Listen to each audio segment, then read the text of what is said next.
Buenas, mi nombre es Elian Joyet, soy estudiante de la licenciatura de Psicología y hoy les voy a hacer un resumen de lo que es o de lo que han sido los aportes para la creación de una ciencia del cerebro, o mejor conocido como neurociencia, bueno, como lo conocemos actualmente.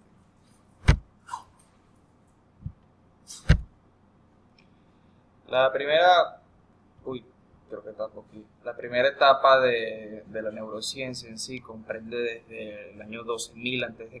en el Paleolítico, donde se realizaba la actividad de la trepanación, que en sí es agujerear el cráneo en búsqueda de una cura para cualquier mal del ámbito cerebral. Claro, esta cura tenía como una temática religiosa, mística. También hubo una discusión que duró siglos en dónde era la sede de las funciones psíquicas del ser humano, si era en el corazón o era en el encéfalo o el cerebro. A esto se le conocía tanto como cardiocentrismo como encefalocentrismo.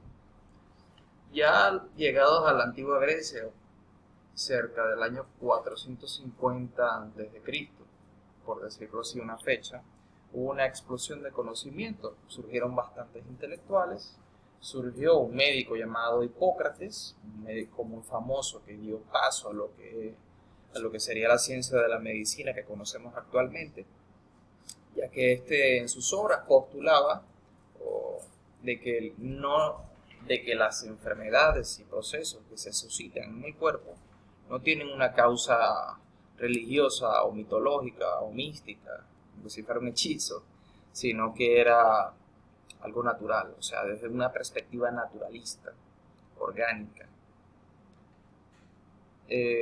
También él hablaba mucho en sus obras acerca de la enfermedad sagrada o la enfermedad de los dioses, porque se decía, hablo de la epilepsia, de la enfermedad de la epilepsia, la enfermedad infecciosa del sistema nervioso. Él comentaba que, o sea, se comentaba que esta enfermedad era de los dioses porque un dios era la única persona o individuo que podría derrumbar a una persona, hacerla convulsionar y luego levantarse como si nada.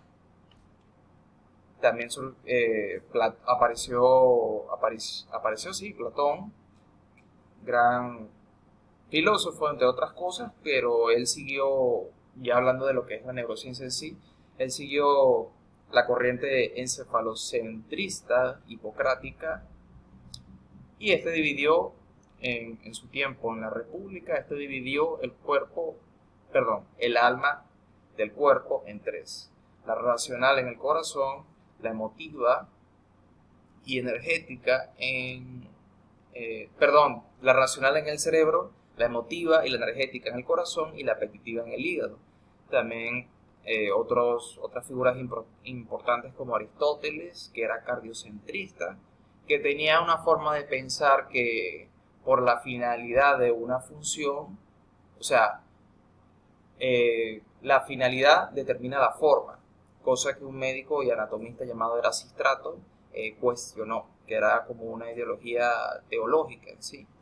Herófilo, que también fue un médico y anatomista, él distinguió tanto arterias, venas, nervios, clasificó los nervios en motores y sensoriales, y también distinguió los ventrículos cerebrales. Ya en el año 150 después de Cristo, nació Galeno de Pérgamo, que ayudó a lo que sería el triunfo del encefalocentrismo sobre el cardiocentrismo, ya que este es de origen griego, se mudó a Roma y de hecho fue médico personal de Marco Aurelio. Él hizo un célebre experimento, donde él demostró frente a aristotélicos y estoicos de que tomando los nervios recurrentes de la laringe de un cerdo, podría eliminar la ejecución de la acción de la vocalización del cerdo, demostrando así que en el corazón no se encontraban las sedes o la sede de la función psíquica superior humana. También cabe añadir que en el Antiguo Egipto se adoptó una perspectiva cardiocéntrica. El Antiguo Egipto fue bueno, yo considero, bueno, si bien recuerdo, fue la primera civilización llamada civilizada. También tenemos que hablar acerca de la Edad de Oro del Islam, ya en el siglo IX. El califa Mamún estableció en Bagdad una biblioteca, el cual su nombre es traducido como la Casa de la Sabiduría, y en este médicos traducían los aportes y postulaciones u obras de, por ejemplo, Galeno de Pérgamo y Dioscórides. Esta etapa en la civilización musulmana, la civilización de Medio Oriente, hubo un gran apogeo, auge, una época muy buena, por eso se le conoce Edad de Oro del Islam, en el ámbito cultural, político, religioso, económico y tecnológico, y una gran difusión de conocimiento. Lamentablemente esta biblioteca fue destruida en la invasión de los mongoles en el año 1258. A contraparte tenía una Europa medieval, porque estoy hablando del siglo IX, tenía una Europa medieval estancada en la religión y también en las invasiones de, por ejemplo, nórdicos.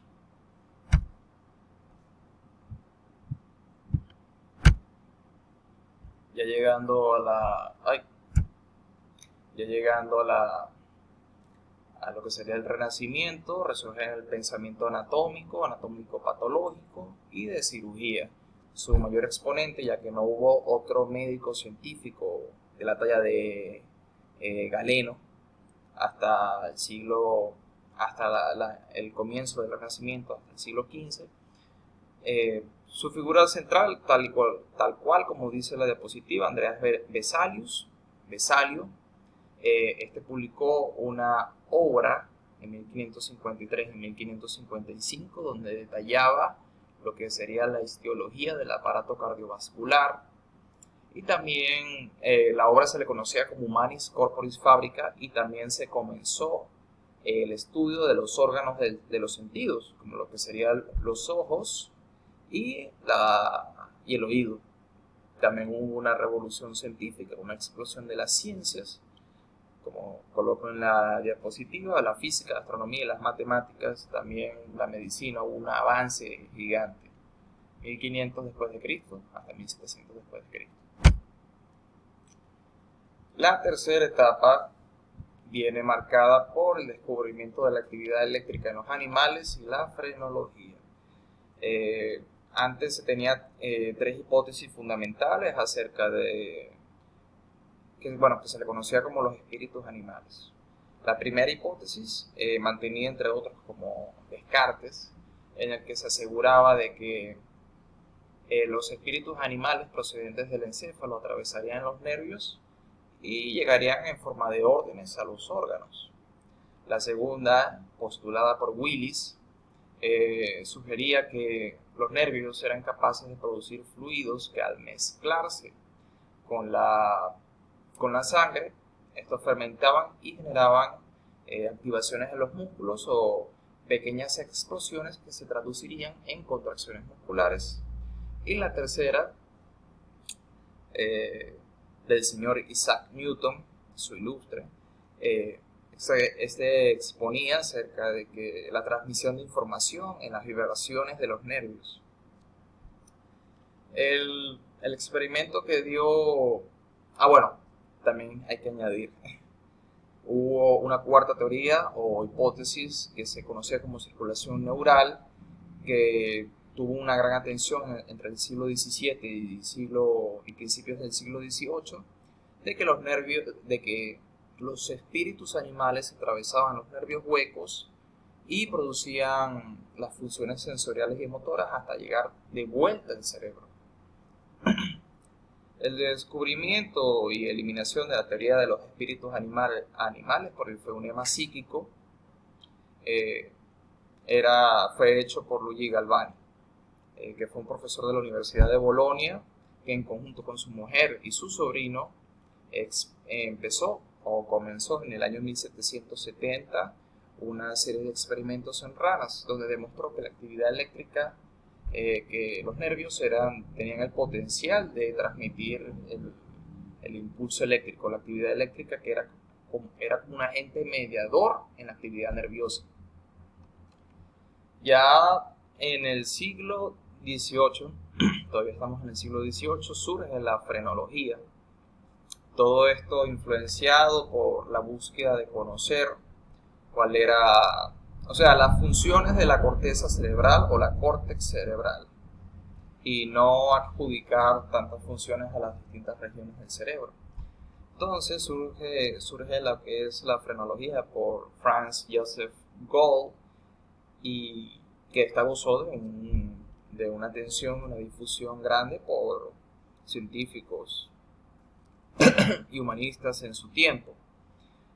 Y que así, en resumen, de lo que dice la frenología, es que mi cerebro tiene una forma dependiente al uso que yo le dé. Digamos que si yo uso mucho mi cerebro, pienso demasiado, entonces tendré un cerebro más grande. Bueno, esta teoría, por decirlo así coloquialmente, esta teoría tuvo un gran opositor, que fue el emperador Francisco I, que expulsó y restringió a Franz Joseph Gall, restringió de exponer esta teoría, esta ciencia que parece que era una ciencia, y lo expulsó de Austria, y también se le criticó la base empírica que tenía esta ciencia, la cual no tenía ninguna, realmente se inventaba casi todo, pero sí tuvo un aporte de gran calibre. Ya luego, con el invento y el desarrollo del microscopio electrónico, nació el estudio de la teoría celular, nació el estudio de las células, y luego surgió la teoría celular por Sheldon y Shaw, y luego mejorada por Virchow.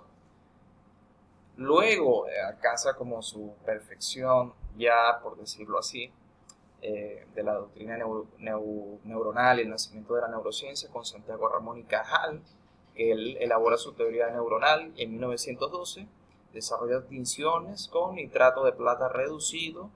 Él también ilustra cómo son las ramificaciones en el cerebro, y en un principio no se había adaptado como al trabajo, por decirlo así, a la ejecución en el ámbito de medicina, su teoría, pero con él nace lo que sería la histofisiología del sistema nervioso. También en 1955, con el desarrollo y creación y desarrollo del microscopio electrónico, se esclarece elementos básicos como lo que son las vesículas sinápticas y sus neurotransmisores, que son sustancias químicas que se transmiten por las dendritas. También ha habido aportes acerca de lo que es el aprendizaje y la memoria. En la década de los 80 se esclareció lo que son las funciones ejecutivas o funciones cognitivas, los procesos de la memoria. Y en 1981 un profesor de una universidad de Berlín acuñó el término de neurona a lo que sería la célula nerviosa.